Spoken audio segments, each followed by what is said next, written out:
내게로 오라. 마태복음 11장 28절. 수고하고 무거운 짐진 자들아 다 내게로 오라. 내가 너희를 쉬게 하리라. 주님이 오라고 하신 그곳에 이루고 싶습니까? 지금 당장 갈 수 있습니다. 삶 속에서 정말로 중요한 질문들은 얼마 되지 않습니다. 그리고 그러한 삶의 질문들은 내게로 오라는 말씀으로 다 대답이 됩니다. 이것을 하라, 저것을 하지 말라가 아니라 내게로 오라입니다. 만일 주님께로 가면 나의 실제 삶은 진정한 소원과 잘 조화되게 됩니다. 나는 실제로 죄를 멈추게 되고 주님의 노래가 내게서 흘러나오게 됩니다. 당신은 예수님께로 나아간 일이 있습니까? 당신 마음의 완고함을 경계하십시오. 당신은 다른 것은 다 해도 어린아이 같은 마음으로 내게로 오라는 단순한 요구는 끝까지 안 하려고 할 것입니다. 그러나 만일 당신이 죄를 멈추는 실제적 체험을 원한다면 예수님께 나아가십시오. 예수 그리스도께서는 자신을 당신 삶의 성패에 대한 시금석으로 만드셨습니다. 오라는 말씀을 주님께서 어떻게 사용하셨는지 주목하십시오. 가장 예상치 못한 순간에 주님의 속삭임이 있습니다. 내게로 오라. 당신은 즉시 주님께로 이끌립니다. 주님과의 인격적 만남은 모든 것을 변화시킵니다. 주께 나아가 주님의 말씀에 자신을 다 내려놓을 만큼 어리석은 자가 되십시오. 주께 나아가는 자세는 마음을 다해 모든 것을 내려놓고 주께 맡기는 것입니다. 내가 너희를 쉬게 하리라. 즉, 그분이 우리를 지탱하리라는 말씀입니다. 이 말씀은 하나님이 우리를 자리에 눕히고 손을 잡아주고 자장가를 불러 잠을 재워주겠다는 뜻이 아닙니다. 오히려 우리를 잠자리에서 나오게 하고 살았으나 반은 죽어있는 영적 게으름과 탈진 상태에서 나오게 한다는 말씀입니다. 곧 생명의 영을 불어넣어 온전한 생동력으로 지탱해 주겠다는 말씀입니다. 우리는 감상적으로 주님의 뜻을 위한 고난을 말하곤 합니다. 그러나 그 고난을 이길 수 있게 하는 하나님의 아들의 그 엄청난 능력과 생동력은 어디에 있습니까?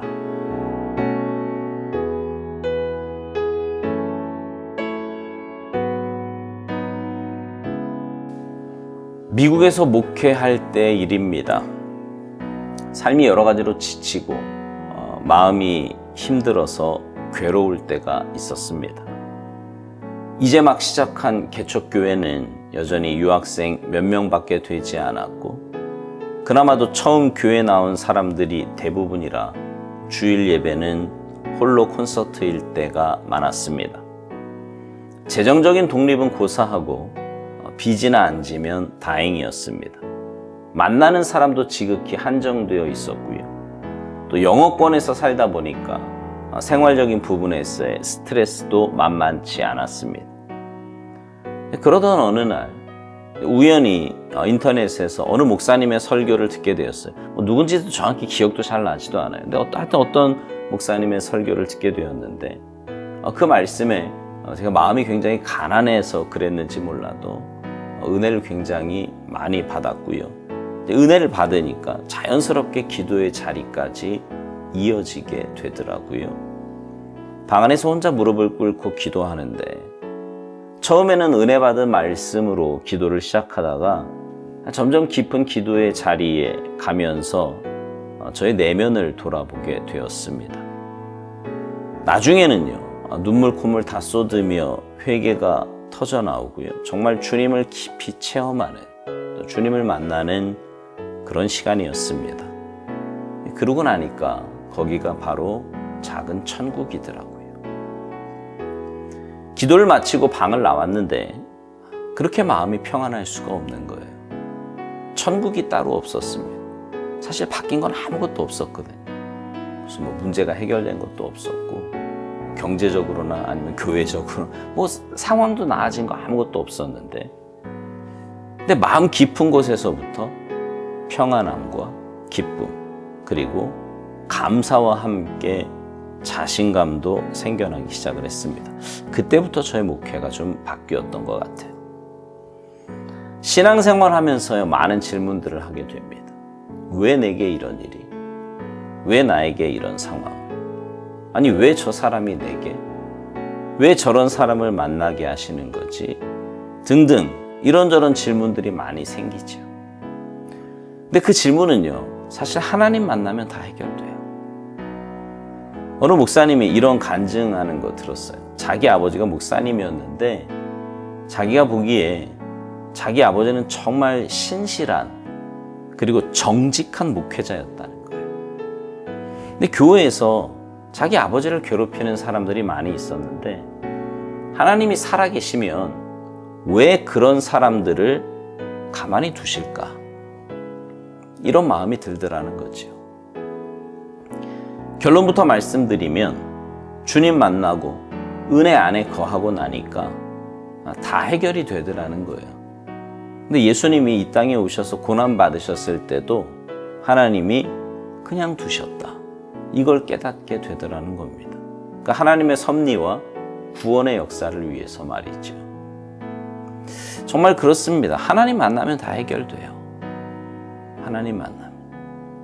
오살도 목사님은요, 삶의 질문들이 내게로 오라는 말씀으로 다 대답이 된다고 말합니다. 이걸 하라 저걸 하라 이게 아니고 내게로 오라.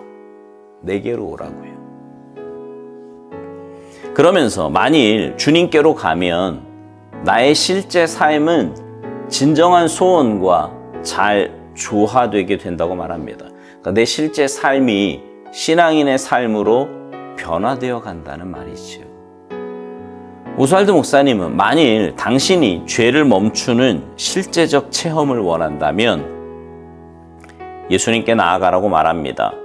주님께 나아가 주님을 만나고 나면 우리의 삶은 경건한 삶으로, 신앙의 삶으로 변화된다는 말입니다. 그러면서 오스왈드 목사님은 이런 중요한 말을 해요. 예수 그리스도께서는 자신을 당신 삶의 성패에 대한 시금석으로 만드셨다고요. 그러니까 예수님이 우리 삶의 성공과 실패를 결정짓는 기준이시라는 말입니다. 주님께 나아가 주님 만나면 우리 인생은 성공입니다. 조건이 좋든 나쁘든, 몸이 건강하든 병약하든, 부하든 가난하든 주님 만나면 성공한 인생이에요. 그러나 삶의 조건이 아무리 좋고 몸이 아무리 건강하고 재물이 아무리 많고 자녀가 아무리 성공했다고 하더라도 주님 만나지 못했다면, 그래서 주님과의 동행이 없다면 그 인생 실패한 인생입니다. 누가 뭐라 그래도 실패한 인생이에요. 오스왈드 목사님은 주님과의 인격적 만남은 모든 걸 변화시킨다고 말합니다. 사람은 변하지 않아요. 그러나 주님 만나면 변합니다. 정말 모든 것이 변해요. 가치관이 변하고, 가치관이 변하니까 행동이 변하고, 행동이 변하니까 삶이 변합니다. 그래서 오스왈드 목사님은 우리에게 이렇게 권면해요. 주님께 나아가 주님의 말씀에 자신을 다 내려놓을 만큼 어리석은 자가 되라고요. 여기서 어리석다는 것은 인간적인 눈으로 볼 때 그렇다는 겁니다. 주님의 말씀에 자신을 다 내려놓고 모든 것을 다 주님께 맡기는 것은 세상 사람들이 볼 때는, 믿음 없는 사람들이 볼 때는 정말 어리석고 바보 같은 짓일 겁니다. 그러나 그렇게 주님께 나아가는 자는 주님께서 참된 쉼을 주십니다. 참된 쉼이란 영적으로 깨어나게 하고 믿음의 길을 올곧게 걸어가게 하며 말씀대로 순종하며 살 수 있는 힘과 능력을 주신다는 말입니다. 이것을 오스왈드 목사님은 생명의 영을 불어넣어 온전한 생동력으로 지탱해 주겠다는 말씀이라고 해석합니다. 사랑하는 성도 여러분, 삶의 의미도 삶을 살아낼 수 있는 힘과 능력도 모두 주님께 있습니다. 아동바동 내 힘으로 사는 어리석은 인생이 아니라 주님께 나아가 주님과 함께함으로 복된 삶, 능력 있는 삶 사시기 바랍니다. 그래서 인생의 무거운 짐에 매여 허덕이는 인생이 아니라 주님 주시는 힘과 능력과 평안함으로 날마다 승리하는 삶, 평안하고 힘 있는 삶 사시기를 주님의 이름으로 축복합니다. 아멘.